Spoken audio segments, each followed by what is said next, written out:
Hi colleagues, thanks for coming in. Today I'm going to give a little talk about AI dubbing, what it is, what can it do, and about Dubformer, about our company. It's probably going to be a quick talk, maybe like 15 minutes. There's going to be plenty of time for questions at the end. So yeah, let's go. The talk is called How AI Dubbing Helped a French channel Reach 9 million views in just one weekend. It's kind of a clickbaity topic, but you can see that that's all real, that's really nice, and that shows us the potential that AI dubbing possesses today. So yeah, I want to start with a couple of words about myself. My name is Anton. I come from the world of machine learning engineering. I'm a research scientist originally, working a lot on natural language processing and machine translation and speech technologies. And at some point I thought that the best application of these technologies today is trying to create a system for translating videos, and not in the way that's understandable in different languages, but just in a way that you can really enjoy. And this is how we started Dubformer a couple of years ago. Now it's a succeeding startup. We're based in Amsterdam, but we also have a team all across Europe. We built our own technology, but we also built a software layer, and we serve professional localization teams that deliver traditional and AI and hybrid dubbing to the media companies that we all know about. Yeah, if you're not blind during the last couple of years, you probably heard all the different examples of AI voices and synthetic voices, and you understand that they sound well at the moment, sound actually nice, but nice is not good enough for the media industry when we're trying to connect with the viewer on an emotional level and try to deliver the performance that is going to be remembered and is going to touch the soul, if I may say so. So media needs more than just good, and that's a big challenge that we set out to solve. And actually, there's a cool little story that I'm going to tell you. I would say before last week, there were just two ways to do AI dubbing. You can either use what's called library voices, or you can use cloned voices to do AI dubbing. So library voices means it's an AI voice that belongs to a particular actor who has been recorded in the studio. You have a contract with them, you can use this kind of voice.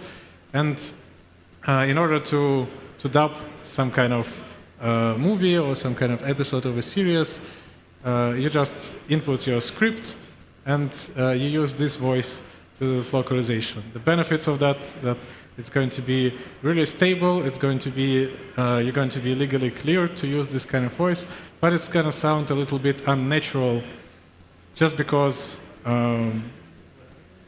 if the only information that you use as an input is the text, then your dubbing is going to sound out of place when you put it on top of the video with characters actually performing in the scene. The other way to do AI dubbing was to use voice cloning. Voice cloning, as you can get from the name, creates a clone of the original actor's voice in their performance. That's going to be much more natural within the scene. It's going to also copy partly style of speech and intonations and stuff like that. But there's obvious shortcomings of that approach, because in almost all the times you don't have legal rights to clone actors' performance. And also there's another problem that with cloned voices you don't really get a stable and persistent timbre. It tends to drift a little bit. But just last week we developed and released a technology that we call emotion transfer. which helps you combine the best of the two worlds. You can use library voices, and you can capture. You can use source performance, source audio as a reference. You can capture the intonation. You can capture the emotions from that, and put it onto the library voice that you can use.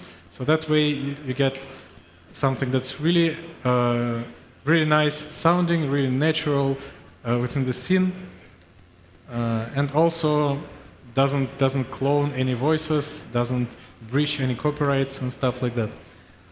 I know hearing about that does not really do much, so I'm going to show you an example. This is something that I created literally like 30 minutes ago. So I sat down and played around with technology a little bit. So I'm going to show you a video. The first part of the clip is your, I would say, traditional AI dubbing approach with library voices. And the second part is going to be with our newest technology that's called emotion transfer. So let's hope and see that it works. Imagine you inherit a treasure. Well, that's what happened to me when I was little. I inherited a fortune. One day, someone came into my life and left me everything they had. Incredible riches, inexhaustible resources, and several lifetimes to enjoy them.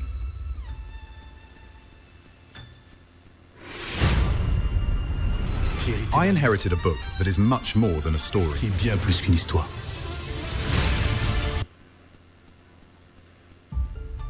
Imagine, you inherit a treasure. Well, that's what happened to me when I was little. I inherited a fortune. One day, someone came into my life and left me everything they had. Incredible riches, inexhaustible resources, and several lifetimes to enjoy them.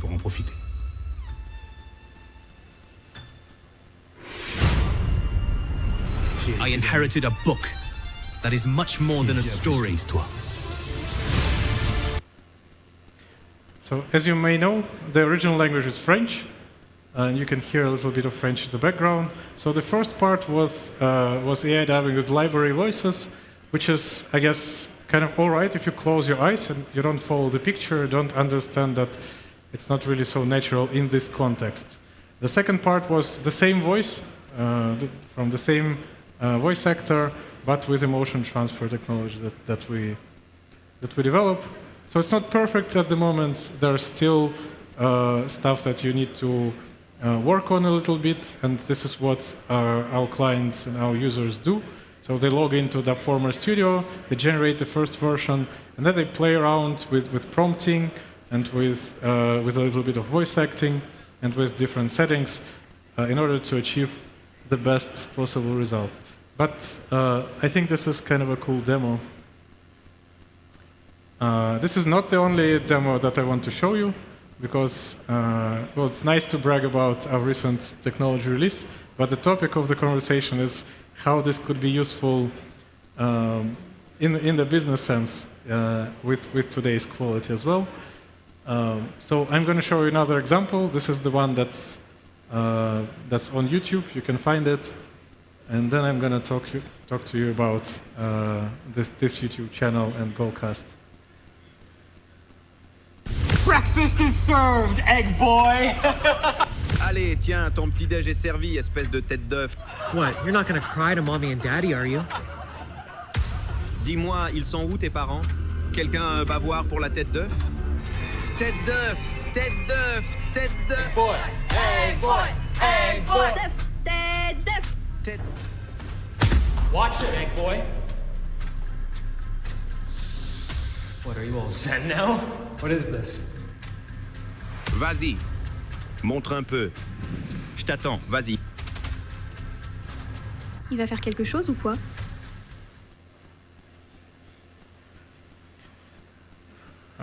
Yeah, so this is just a short fragment, one of the small short clips from YouTube channel Showdown en Français.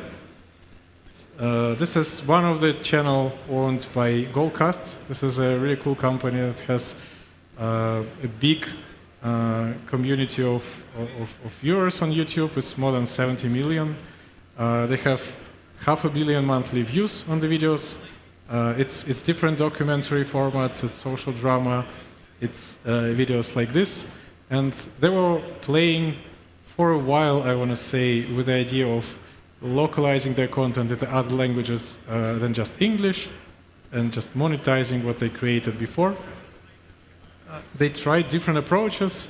They obviously went with traditional localization, which is you reach out to a couple of dubbing studios, they make you an offer, and it's going to be slow, it's going to be expensive, and it's also going to be really hard to test, because you cannot really purchase small volume first to put it on your YouTube channel and see how it performs. So a lot of investments needed up front. Then they tried to do something in-house, to hire a couple of people, familiarize themselves with the tools that are there today. But then they turned to the right approach, the correct approach, which is they work with Adapt, who's the partner of ours. It's one of the global leaders in AI dubbing and localization. And they asked Adapt to do localization for their channels, which Adapt did, using our Dubformer Studio as a software, as a technology. This is how we work. So how Adapt works is they hire cultural ambassadors. These are the people who understand how the content should sound in different languages, for different regions, for different cultures. They can really direct their performance and achieve nice results. One of the examples you saw in the video, but the best part about it, at least for the Goalcast people, was they were able to launch it quickly and see really good results with their friend's channel. This is true statistics. You can look it up on YouTube.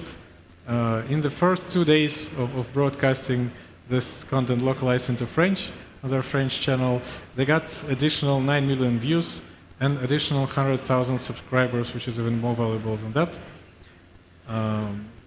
They now moved on from using just one language for AI localization into using 5 languages for AI localization, and they're not going to stop there, and neither should you. So if you're a broadcaster or content owner or content distributor, this is about the time for you to turn your eyes into AI dubbing and work with us and work with maybe one of our partners. So this is, I guess, I have one more slide, the incentive part. So we know how the quality of how the voices sound is the most important thing, because in order to believe content, you need it to be really, really good. So it's a big challenge for us as a technology company. We're working on that. I wouldn't say we're 100% there yet for all of the drama content, all of the live action, the Hollywood-style productions. But there's a lot of content out there that is already could be handled with AI dubbing with high quality, especially when you use experienced operators and cultural ambassadors like our partners at Adapt do. But yeah, don't believe me. Come to our booth, which is right over there, just 10 meters from here. We can show you a bunch of examples. We can show you how we can deal with live streams. We can demo you the Dubformer Studio and show a bunch of other interesting and cool stuff that we're doing. That would be the finish of my presentation. I welcome you to ask any questions if you have any.